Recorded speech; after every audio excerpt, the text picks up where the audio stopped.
اومدی به شاهین نظفی گفتی کنسرت نذار، حرفتو گوش نکرد نذار. آقا یا بلاکش کن یا زنگ بزن بهش صحبت کن. جفتتونم آمریکا، چه نمیری تو حاشیه؟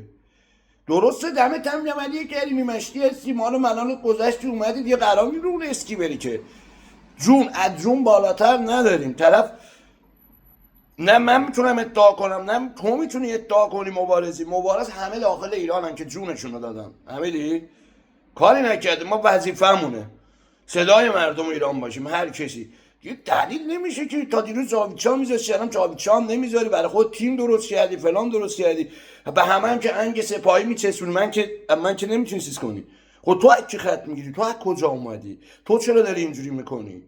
ها نکنه تو هم از جمهوری اسلامی؟ خب قصدت چیه؟ هدفت چیه؟ یاسمین پهلوی اومد گفت آقا بی خیال. از طرف شاهزاده گفتی، بازم حرف اونم به کتبت حساب نکردی. یه کله لهج و لهج بازی باز 100 سالت پشمای کونت هم سفید شده.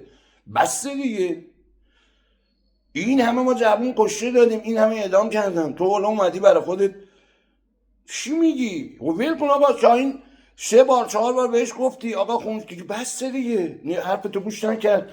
یا اونم که میگه آقا کنسرت پولشو میخوام بدم به چیزو نمیدونم انقلابی میخوام بخونم. چه بدونم یه نظرتو گفتی؟ اونم نظرشو گفت. حالا من تو هم بلاک کردم، اونم منو پیدا کنم بلاک میکنم. بس دیگه آقا. شاهزاده رو مثلا چی قبول نداری؟ سرباز ایران. آقا ما چیم؟ بس برای کجا داریم؟ شاهزاده برای کی داره میجنگه؟ مثلا بس بابا، بس شروعشو در آوردی. هی بیای اسکی برید. نه من ترمز دستی تو میکشم نمیذارم. تمام.